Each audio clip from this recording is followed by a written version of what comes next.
இளைஞர் நலன் மற்றும் விளையாட்டு மேம்பாட்டுத்துறை, தமிழ்நாடு விளையாட்டு மேம்பாட்டு ஆணையம் நடத்துகிற சர்வதேச ஒலிம்பிக் தின விழா கலந்து கொள்ளுகிற வாய்ப்பை எனக்கு வழங்கியிருக்கிற மாண்புமிகு தமிழக அரசனுடைய பொதுப்பணித்துறை அமைச்சர், என் அன்பிற்கினிய நண்பர் திரு ஆதவ் அர்ஜுனா அவர்களே, இந்த நிகழ்விலே கலந்து கொண்டிருக்கிற மாண்புமிகு அமைச்சர், பள்ளி கல்வி செய்தி மற்றும் விளம்பரத்துறை அமைச்சர், என் அன்பிற்கினிய நண்பர் ராஜ்மோகன் அவர்களே, இந்த நிகழ்விலே கலந்து கொண்டிருக்கிற மாண்புமிகு தொழில்துறை அமைச்சர் செல்வி எஸ் கீர்த்தனா அவர்களே, தமிழ்நாடு விளையாட்டு மேம்பாட்டு ஆணையத்தின் உறுப்பினர் செயலாளர் ஜே மேகநாத ரெட்டி IAS அவர்களே, இளைஞர் நலன் மற்றும் விளையாட்டுத்துறை அரசு செயலாளர் சந்தீப் நந்தூரி IAS அவர்களே, மற்றும் இந்த நிகழ்விலே கலந்து கொண்டு மாணவர்களுக்கு, இளைஞர்களுக்கு ஒரு நல்ல பிளாட்ஃபார்ம் வழங்கியிருக்கிற JSW நிறுவனத்தினுடைய CEO, MD மேடம் மோனிஷா அவர்களே, சென்னையினுடைய கலெக்டர் திருமதி மாலதி ஹெலன் அவர்களே, மற்றும் விளையாட்டு வீரர்கள், பயிற்சியாளர்கள், விருதுகளை பெற்றோர், மாணவர்கள், மாணவிகள், உங்கள் அனைவருக்கும் இந்த நேரத்திலே என் நெஞ்சார்ந்த வணக்கத்தையும் வாழ்த்துக்களையும் உங்களுக்கு நான் தெரிவித்துக் கொள்கிறேன். இந்த ஸ்டேடியம் மிகவும் முக்கியத்துவம் பெறுகிறது என்று இந்த sports personality and sports members எல்லோரும் முக்கியத்துவம் பெறுகிறார்கள் என்று. அதற்கு காரணம் சட்டமன்றம் இன்றுதான் நிறைவு பெற்றிருக்கிறது. கிராமத்திலே ஒரு பழமொழி உண்டு. எங்க கிராமத்துல மழை வரும், மழை வந்தா இடி இடிக்கும். கிராமத்துல குடிசை வீடு, மழை பெஞ்சா வீடு ஒழுகும். கிராமத்துல ஒரு அத்தியாயம் இருக்கு, என்ன தெரியுமா? அது மழை வந்தா இடி இடிச்சா எங்க பெற்றோர்கள் எங்கள் கிராமத்தில் இருக்கிறவங்க எல்லாம் ஒரு பேரை சொல்லி அழைப்பாங்க. அது என்ன பேர் தெரியுமா? அர்ஜுனா, அர்ஜுனா, அர்ஜுனான்னு சொல்லித்தான் அழைப்பாங்க.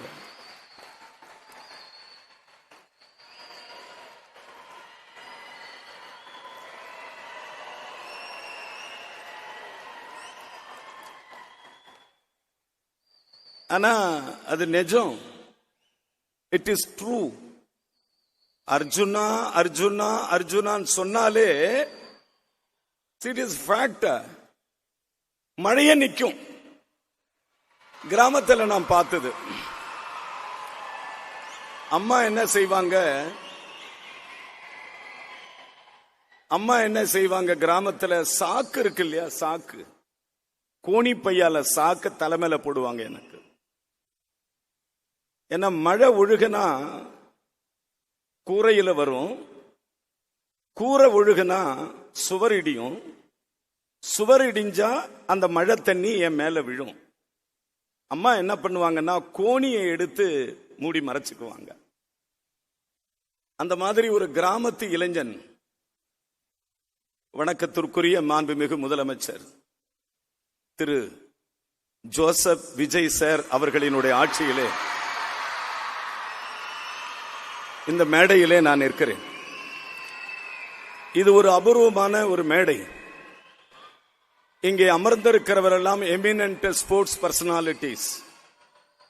உங்கள் அனைவருக்கும் என்னுடைய நெஞ்சார்ந்த வாழ்த்துக்கள். ஒரு காலத்துல ஸ்கூல்ல நாம் பார்த்து பார்த்து வியந்து போறது எது தெரியுமா? மெடல் கிடையாது. ஸ்கூல்ல படிக்கும் போது நான் பார்த்து பார்த்து வியந்து போறது ஒண்ணு மட்டும்தான். அது என்னன்னா, இந்த ஸ்போர்ட்ஸ் பர்சனாலிட்டிஸ் போட்டிருக்கிற கோட்டு தான். பாஸ்கர் அண்ணன் போட்டிருக்கிற கோட்டு. சின்ன பையனா இருக்கும்போது அந்த கோட்டு மேலேயே எனக்கு ஒரு கண்ணு. இந்த கோட்டை நம்ம போடுவோமா? ஒரு நாளாவது கோட்டு போடுறவங்கள தொட்டு பார்க்கலாமா? இந்த கோட்டு ஓரத்துல போய் நிக்கலாமான்னு காத்திருந்த நான் ஆரம்ப கல்வியில் நடுநிலை கல்வி, உயர்நிலை கல்வி, மேல்நிலை கல்வி, arts and science, then post graduations படிப்படியாக வருகிற பொழுது 8ஆம் வகுப்பு படிக்கிற பொழுது 10,000 கிலோமீட்டர் ஓட்டப்பந்தயத்தில் கிராமப்புறத்தில் முதல் மாணவனாக வந்தவன் விஸ்வநாதன். அன்னைக்கு ஹிந்துல ஆர்டிக்கல் எழுதுறாங்க. ஹிந்துல ஆர்டிக்கல் அதை மூடி மூடி பையில வச்சுக்குவேன். நான் ரொம்ப காலமா நான் வச்சிருந்த பழக்கம் உண்டு. அந்த ஓட்டம் தான் என்ன ஒரு ஸ்போர்ட்ஸ் பர்சனாலிட்டியா ஆக்கல. அது ஒரு அரசியல்ல கொண்டு வந்து என்ன இப்ப சேர்த்திருக்கு. ஆனா என்னுடைய ஆசை என்ன தெரியுமா? National instructor of sports, NIS coach ஆகணும்ன்றதான் என்னுடைய பிறப்பால் உயர்ந்த ஆசை. ஒரு காலம் நான் பாலிடிக்ஸ்க்கு வரலன்னா NIS கோச்சா தான் ஆயிருப்பேன். ஒரு கல்லூரியினுடைய பிசிக்கல் டைரக்டர் ஆயிருப்பேன். ஒரு காலேஜோட பிசிக்கல் டைரக்டர் தான் நான். ஏன்னா அந்த கோட் எனக்கு எப்படி கிடைச்சதுன்னா, SL குரானான்னு ஒரு கவர்னர் இருந்தார். அண்ணா ஞாபகம் இருக்கா? SL Khurana, maybe you know அவர் ஆஃப் இட். தமிழ்நாட்டோட கவர்னர் SL குரானா. நான் 89ல மெட்ராஸ் யூனிவர்சிட்டியில யூனிவர்சிட்டி செலக்ஷன் கபடி பிளேயர். இந்த நீ உடைஞ்சு போச்சு, இந்த ஷோல்டர் இறங்கி போச்சு. எங்க அம்மா என் பையன் கபடியே விளையாடுறான்னு மடியில மண்ணை கட்டிக்கிட்டு ஆத்துல போய் இறங்கிட்டாங்க. சத்தியம் வாங்கினாங்க, இனிமேல் கபடியே விளையாட மாட்டேன்னு சத்தியம் பண்ணி கொடுன்னு கேட்டாங்க. அதையும் மீறி நான் கபடியை விளையாடுனது என்ன காரணம்னா, அந்த கோட்டை தொட்டு பார்க்கணும்னு நினைச்சேன். நானு அந்த கோட்டை வாங்கிட்டேன். ஒரு நாள் அந்த கோட்டை வாங்கியாச்சு. ஒரு நாள்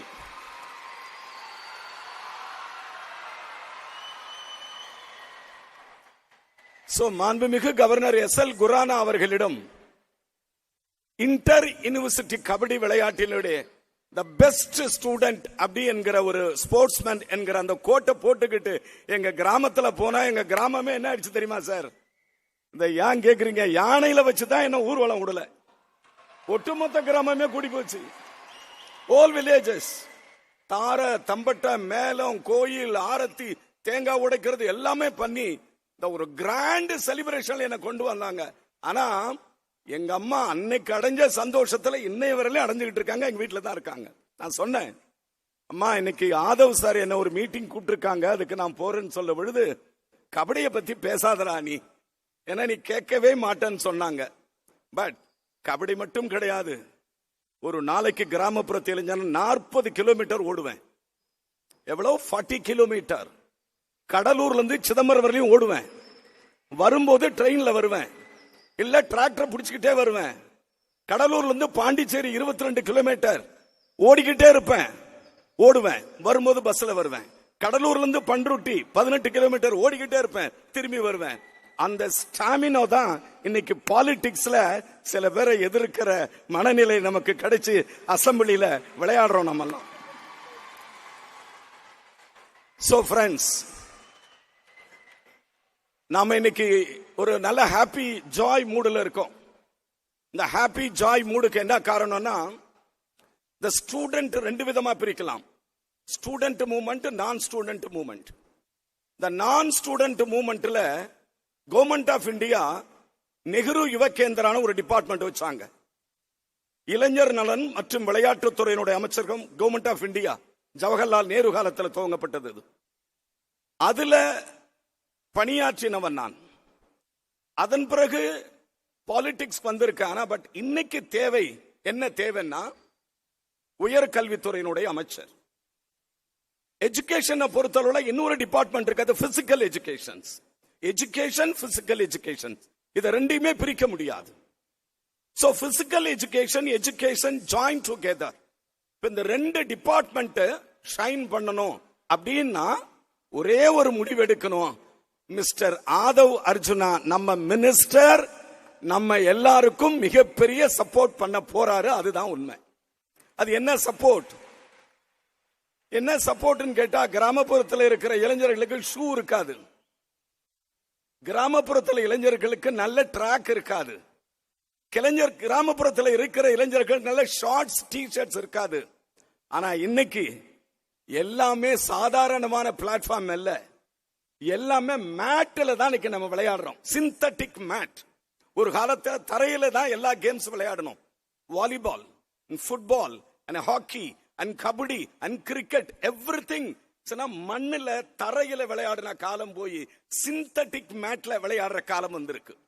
So what I wanted to request to Honorable Minister, இன்னைக்கு தமிழ்நாடு ஒலிம்பிக்ல ஷைன் பண்ண வைக்கிற ஒரு வண்டர்ஃபுல் நம்பர் 1 ஸ்டேட்டா மாத்துறது தான் நம்ம மினிஸ்டருடைய ஐடியா. சோ அதுக்கு அவங்க என்கிட்ட சொன்னாங்க, சார் எஜுகேஷன் டிபார்ட்மெண்ட் இனி ஸ்போர்ட்ஸோட நம்ம மெர்ஜரி பண்ணிக்கணும். அப்பதான் நம்ம நிறைய யங் பீப்புள, ஒரு டேலண்டட் பீப்புளை ஐடென்டிஃபை பண்ணி அவங்களுக்கு நிறைய டெவலப்மெண்ட் கொடுக்க போறேன்னு சொன்னாங்க. ஐ திங்க் சோ 3% நம்ம government of Tamil Nadu sports quota நம்ம வச்சிருக்காங்க, ரைட்? 3%. இந்த 3% ஸ்டூடெண்ட் கொடுக்கிற அந்த ஸ்போர்ட்ஸ் கோட்டாவை I request honourable minister, you should improve or 5 or 6 or 7, whatever your interest. It's needed. How we are developed the sports? First, the employability. I am a player. Where I am getting employability? So player get a employability. The employability is, you should give a representative and presentations. இன்னைக்கு 3% கொடுக்கறாங்க. ஆனா நம்ம government 5 கொடுக்கணும், 7 கொடுக்கணும், இன்ஃப்ராஸ்ட்ரக்சரை develop பண்ணணும், தேவையான material அவங்களுக்கு கொடுக்கணும். சோ இத மட்டுமே நான் சொல்லிக்கிறேன். ஏன்னா பிகாஸ் ஸ்டால்வார்ட்ஸ் இருக்காங்க. என்னுடைய அருமை நண்பர் ராஜ்மோகன் நஞ்சு கலவாத கொஞ்சம் தமிழ் பேசுகிற ஆற்றல் மிகுந்த இளைஞர், த பியூட்டிஃபுல் வண்டர்ஃபுல் ஸ்பீக்கர் இந்த தமிழ்நாடு. என்னுடைய அருமை தங்கை கீர்த்தனா அவர்கள் அருமையான ஒரு போர்ட்போலியோ. ஆச்சரியம். இந்த மாதிரி எங்க கேபினட்டை பாத்தீங்கன்னா நீங்க எல்லாம் அசந்துருவீங்க. எல்லாருமே 28, 29, 30, 31, 32, 33 the young potential ministers in the world. எல்லாரும் அமெரிக்காவை காட்டணும், யூகேவை காமிச்சோம். ஆனா இனிமேல் தமிழ்நாட்டை தான் நம்ம காட்டணும். Because all are young people, because நல்ல knowledge, highly intellectuals.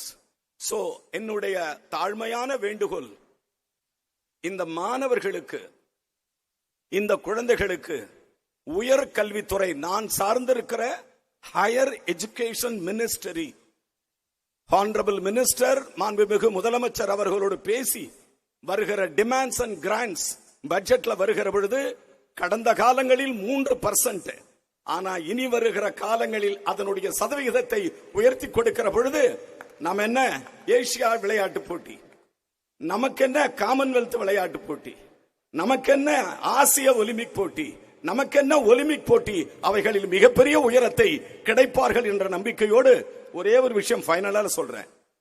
2010 I was member of parliament. 2010 I was member of parliament. The parliament committee commonwealth game நடத்துறாங்க டெல்லியில. The new stadium, the government of India constitute a committee. And the commonwealth committeeல I'm one of the member. So I proudly say that I'm a sports personality standing in front of you, all sports eminent personality and young peoples. Thank you very much, Honorable Minister, to invited me as a right platform, as a right stage. Thank you very much. Thank you, sir. Thank you very much. Nandri, sir. Vanakkam.